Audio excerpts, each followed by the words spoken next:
Good morning, everyone. Welcome back to the Writer's Block.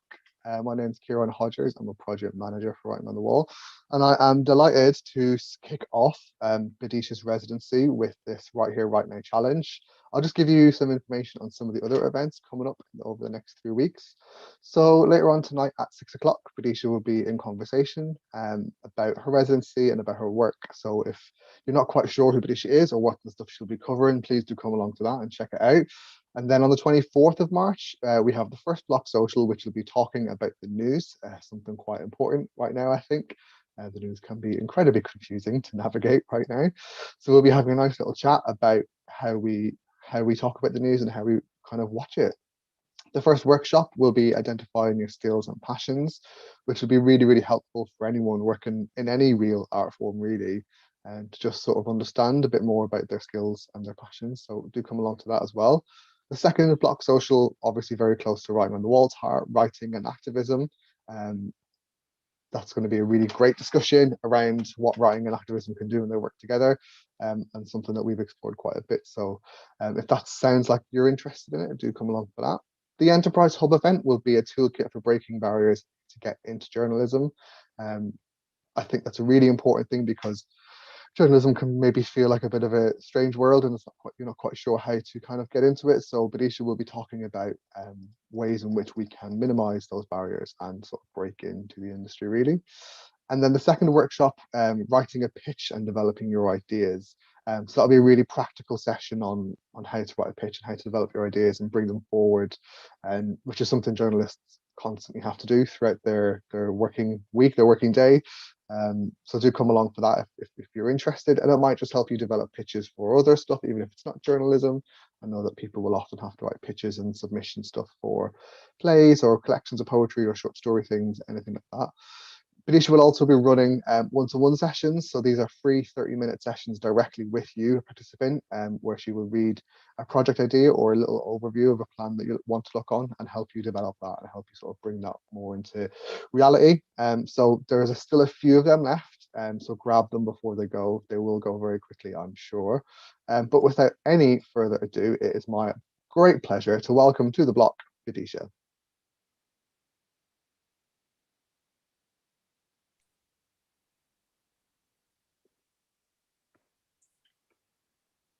Oops.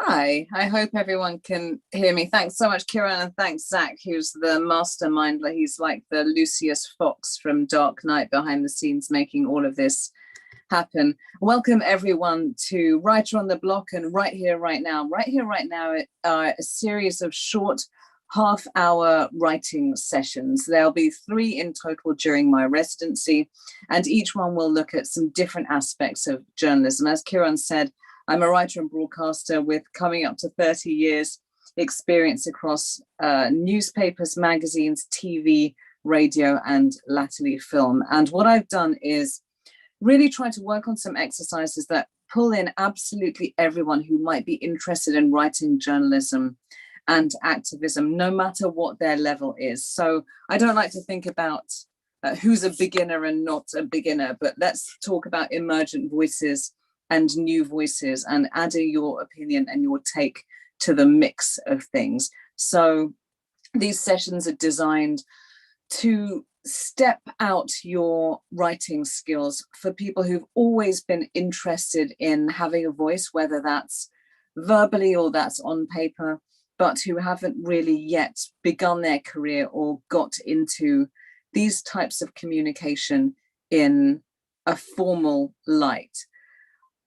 You need a few things with you. I'm going to keep on talking because ordinarily, of course, if I were running a workshop, I would say do such and such for 5 minutes and I'd sit there with you. But instead, I think you should have maximum value of me firing prompts at you. And when it's time to write, just put this on pause and do the writing. You don't need me to stare at you on a screen for 5 minutes while you write something out. I am a big believer in carving out your workspace. That is the first and foremost thing if you're in communications. If you're in communications, the chances are that at the moment you are probably freelance or working from home. You need a place in your living space which is dedicated to work. If I step back, That's the wall of the study. Below me is a very big desk lamp, computer in front of me, Zoom screen to the side, and you need one of these. And you need quiet, even if it's just for the half an hour that we're going to be doing this. I've broken down journalism into a few general areas so that we're doing 3 right here, right now sessions. And I thought in each of the sessions, we can look at 2 of the ideas that I've got. So for this session, we'll look at investigations and news writing. For the next one, we'll look at reviews and columns. And for the final session, we'll look at feature writing and pitches. And I'll give you a few prompts and hints as to how you can begin to think about those things. So let's just get into the writing space first up.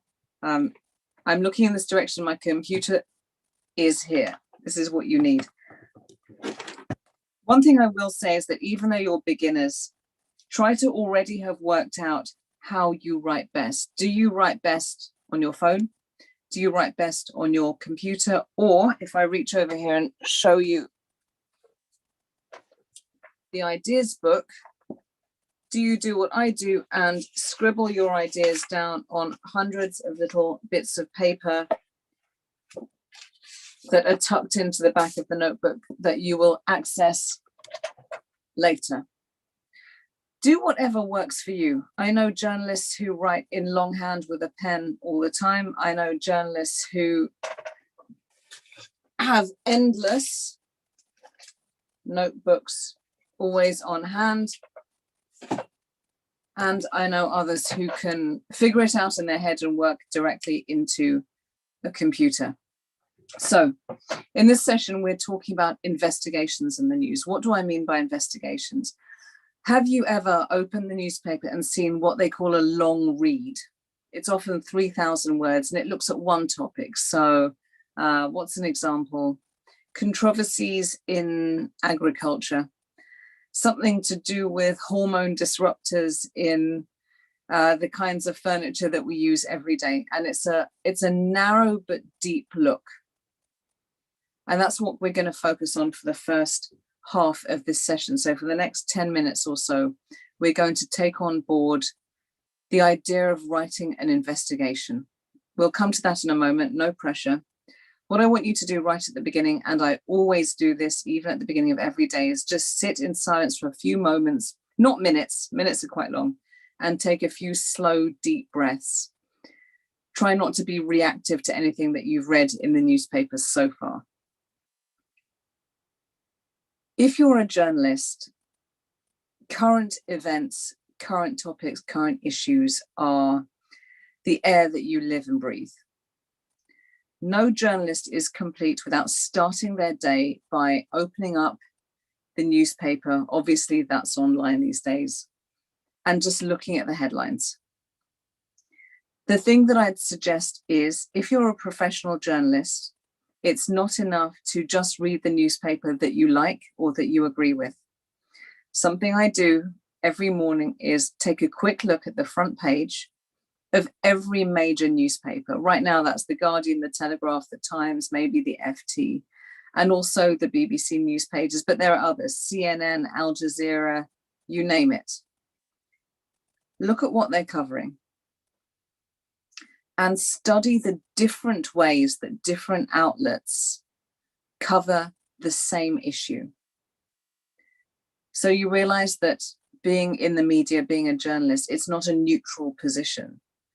Each journalist and each feature writer, whatever desk they're working on, has a different opinion and looks at the same one thing from a different angle. For example, you might have a newspaper, a very legitimate newspaper, which is skeptical about climate change. You might have a reporting outlet which is in favor of all of the protests that we're seeing against racism, against austerity, against misogyny, against you name it. And you might have another outlet which is very skeptical and sees exactly that form of social protest as something different. So one person's resistance is another person's insurgence. So for the first 5 to 10 minutes of this exercise, instead of doing what you'd usually do, which is clicking on what you agree with, take some time out to click on what you don't agree with and try to work out what the arguments are. Another great exercise is what I call a kind of seeing what you're drawn to exercise. As a reader, which is what a journalist is as well as a writer, you are going to react naturally to certain issues more than certain other issues. And that to me is a sign that you've found the topic that you should be writing about. Look through the headlines, and whatever image or headline you're drawn to, if you're looking through old-fashioned newspaper papers, tear them out, or get out your paper and pen and write down the headlines or the issues that you immediately notice. It could be about social justice. It could be about the arts and culture. It could be about how we're all trying to survive under COVID. It could be to do with health and fitness. Ignore what you're not drawn to.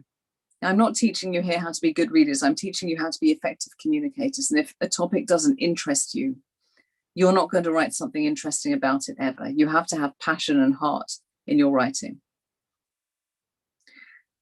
So note down the things that you immediately react to, the things that you want to click on. Save them and bookmark them. And see if all of those things that you have noticed have certain common features. There's no judgment in all of this. You could be interested in writing about the arts and culture, style and fashion, food, cookery, lifestyle, or social justice, activism, resistance, social change. It doesn't matter what it is. But try to look for common elements in what you notice. That is what you yourself should be focusing on, where you immediately feel that you have an urge to say something. And you have something to say which is not the same as what other people are saying. I'm giving you just a few moments here to pause so that you can actually do this without losing bits of me. It might help to frame your journalistic interests under different categories. So what I have here is family, home, work, health, lifestyle, relationships. You can call them what you will. If you want to be a war journalist, a war reporter, you can put that as a category. And note down in the form of a mind map. Do you know what they are? I know you do, but I'll do the cutest, smallest drawing here.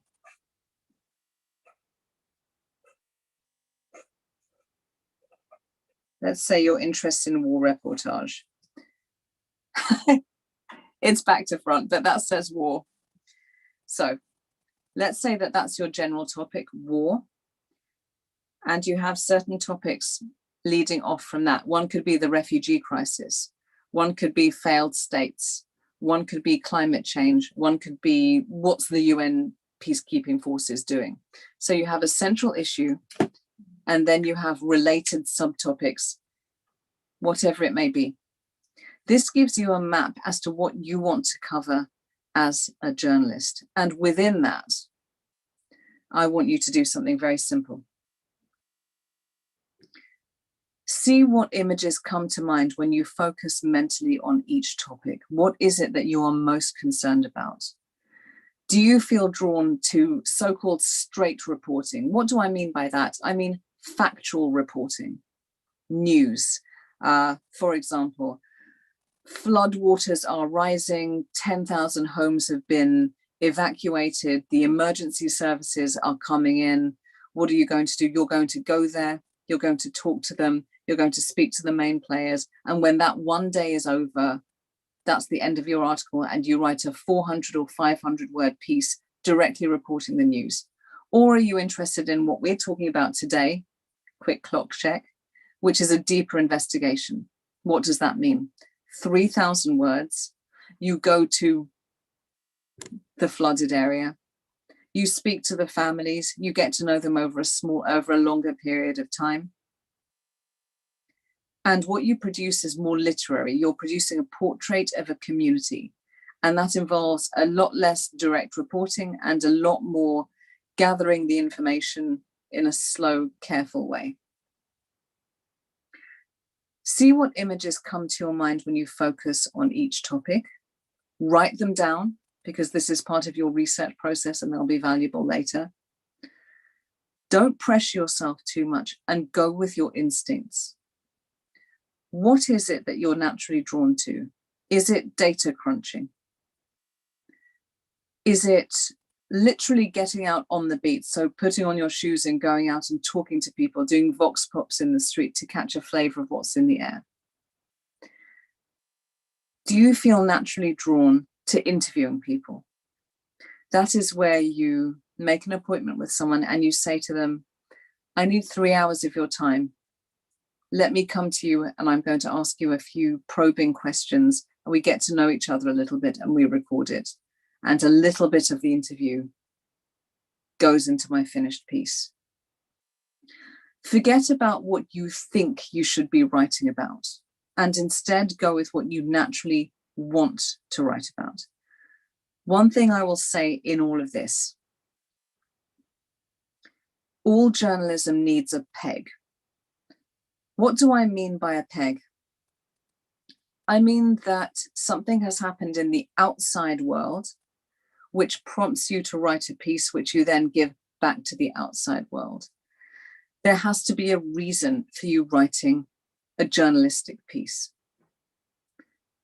Current affairs, a debate that's in the air, something that's controversial that has made many people take sides. If you're in the arts and culture, a very simple example of a peg is, let's say, a film about superheroes has just come out. Do we need superhero films anymore? What do they say about us? It's just a reason, it's a justification for you to write a certain piece, to make it current, to make it non-random. If you're a working journalist, you need to write a pitch to editors to have them accept your piece. And that pitch has got to be relevant to the times that we're living in. So think about why you want to write about what you want to write about now. That's why I say you have to begin every day, every working day as a journalist, by looking at the headlines across the board. Journalism is reactive. Something that happens in the outside world prompts journalists to take an interest. As it happens, there's an awful lot happening in the outside world. But as you can tell, because we're in the middle of a global pandemic and lots of other things are happening, editors are looking much more for investigations and news reports than they are for the softer personal essays that could come out at any time. I want to give you a quick sort of worldly hint in that. If you want to write a longer personal piece, which is biographical based, maybe it's confessional, maybe it's about a certain issue that's been in the air for a long time. For example, we're talking about mental health and physical health a lot these days. Time the piece accordingly. Those long summer months are excellent for working on longer essay form pieces, things which are more personal. Why do I say that? Because right now we're in March, we're in spring, and there's a lot happening in the outside world. So people are reading a lot of news. Come September and October, it's autumn term. There are lots more books coming out in time for Christmas. But just before that, there's a period in which editors are looking to fill up their schedules a little bit. So if you're working on a medium-term feature, which is personal to you, something that you've wanted to say, late July and August is a great time to develop those essays, 3,000 to 5,000 words. taking a little bit of a step back, not having to be so reactive. I keep checking the time because I don't want to waste any of this. Whatever images come to mind in terms of what news or investigation you want to do, accept those images and don't judge yourself. If you want to step out the investigation a little bit more, bring in a sense of practicality. If there are a certain number of people that you want to interview for this hypothetical flooded village, let's say, I mention that because it gives you a location. You need to write down who your contacts are going to be and what you're going to do. Are you going to start phoning up the emergency services in that location? Are you going to go? Are you going to take a notebook and pen or start recording? And are you going to produce images at the same time? So you're turning yourself into a one-person media outlet. Are you going to focus on immediate, gritty, daily, detailed reporting, or are you going to focus on deeper interviews? So what's the difference? The difference is a day versus 2 weeks. Are you going to add in local color? Or are you going to put it into a kind of socio-political context, talk to town planners, look at the history of villages, and so on and so forth? As you write down the images and the ideas in each category, add in some detailed thoughts and phrases. Think about how you would naturally describe something. Don't try to develop a style that you think journalists should speak in. There is no such standard style at all. And don't worry too much about the house style of every outlet. Every outlet says, okay, well, you know, if you're mentioning a pop song, put it in single quotes or double quotes. Don't fuss about any of those things. That will all come naturally. The basic rules of journalism are simply clarity and being grammatical, and everyone learns those skills either in school or you can buy one of those cheap little books that teach you basic grammar. So don't worry about surface details. What you do have to do, however, is develop your own personal voice. And I have a few personal bugbears which I'll share with you. I just think they're good general rules of principle. Unless you are a writer that is well known for writing in a personalized confessional style, don't use the first person singular too much. I, me, mine. Most journalism is in a kind of neutral third person voice. You are not expected to be the absolute expert on each thing that you are reporting on. So if you are conducting what we're talking about today, which is investigation and news, readers don't expect you to talk about yourself. For example, there's been a bombing. I took the bus to the place where the bombing is. I spoke to such and such. Forget all of those details. Use the neutral third person voice. There was an event at which this happened. There were so many casualties. Chief Superintendent so-and-so said such and such.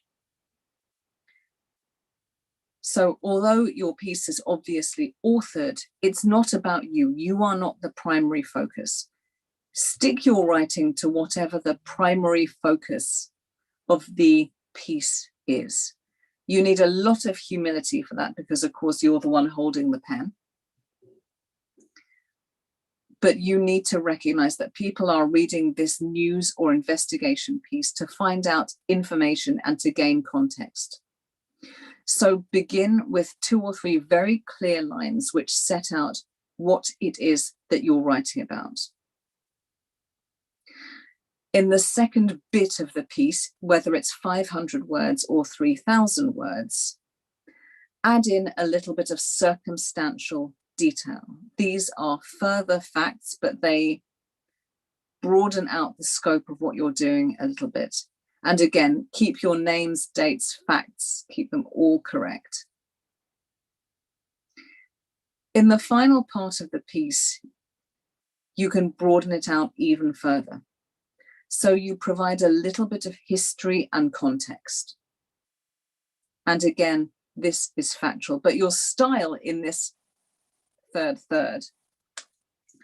can be a little bit looser. I am personally against very casualized styles, but it depends who you're writing for. A good example in this is to contrast, let's say, the Guardian front pages with the FT's front pages. The Financial Times is an excellent newspaper of record, but their writing style is a little bit cold and they're factual all the way through. The Guardian's style is a lot more conversational, even though both these outlets might be talking about the same thing. I like to err on the side of being somewhere in the middle, being a little bit formal without being starchy. When we go on in the next session to talk about personal columns, you can bring your own voice into it, absolutely. But this session is about investigation and news. So imagine those school exercises you did when you were writing a letter. The same principles apply.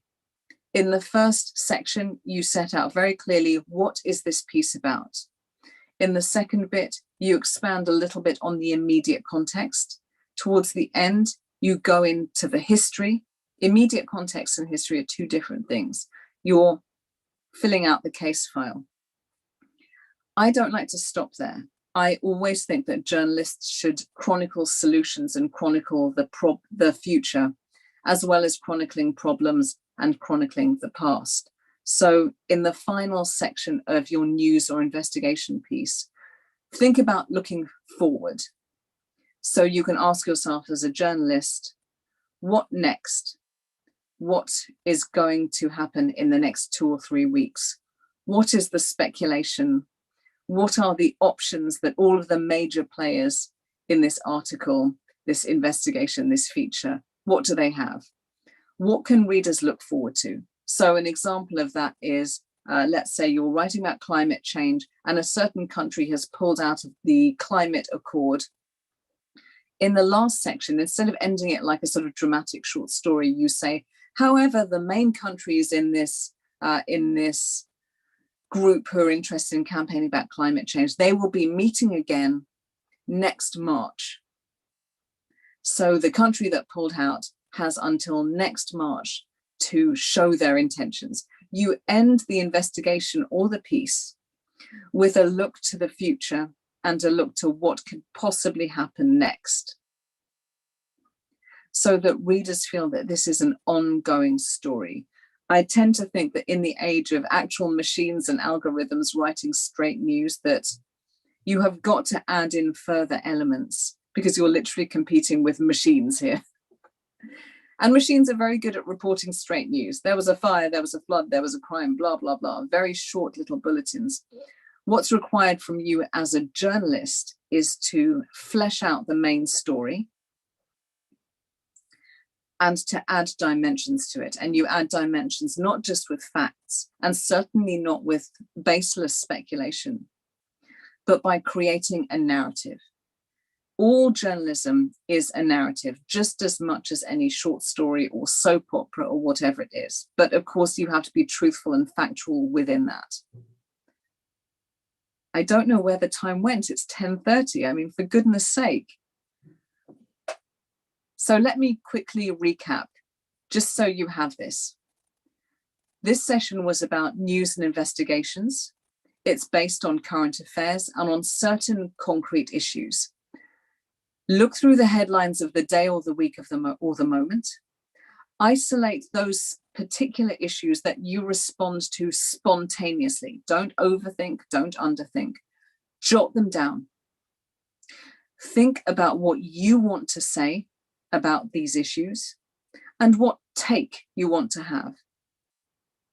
Even within journalism, there are different approaches you can have. You can be a straight news reporter, you can be a travel journalist, or you can really bed in for 3 to 5 weeks, working just narrowly but deeply on one topic. Write down what you need in terms of resources to fulfill the mission that you have as a journalist. Are you basically going to be here in the study writing about the history of a certain topic that requires lots of book research? Or are you going to be an investigative reporter on the ground? If so, who do you need to speak to? Gather all of your data and resources. I like to do a brain dump, what I call a brain dump. I'll show you my screen. It's like that. You just write down all of your notes sort of disconnected from each other, and I keep them at the bottom of my page. But when it comes to drafting your actual piece, keep in mind the model that I stepped out. In the first section, be very clear about what is this article about. In the middle portion, you add context. In the final portion, you add history. And really towards the end, you look to the future and you look at the range of options that you have.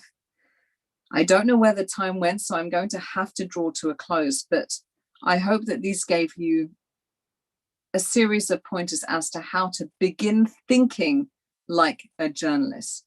Don't worry too much about style now. Just bear in mind what all journalism needs, whatever it's about, is clarity, pace, editing, cutting down unnecessary words, losing those clauses and subclauses. That means all the stuff that's between commas and between brackets. You don't need any of that. You need to be clear first and foremost. We're going to work on that in the next session. So I am bringing this first session called Right Here, Right Now on news and investigation to a close, but the other sessions are going to be on reviews and columns. That's where you can develop your personal voice, much more relaxed, much more you. And in the third and final Right Here, Right Now session, we'll look at feature writing and pitches. So these are longer works, but they're also about how to develop your idea and sell it on, communicate with editors in a way that other people respond to your work. So it ceases to be your private piece of journalism, and it goes on to be something that can be published or can be broadcast and can be read by others. So I'm going to close here. I should have introduced myself right at the top, but I'm Bidisha, Bidisha. So if you want to find out my work and read through my archive, just Google my name and something will come up. But please send us your feedback and let us know what you want from us. We have 2 further sessions of this. So if you have any questions, just send them in the comments, if there is a comment section, and I will try to cap them and give you really focused advice. I hope you're doing this in the morning. I hope you will be stepping out these exercises during the day, or that at the very least we've provided some fuel for thought for how to begin thinking like a journalist. So get writing, and I'll see you next time.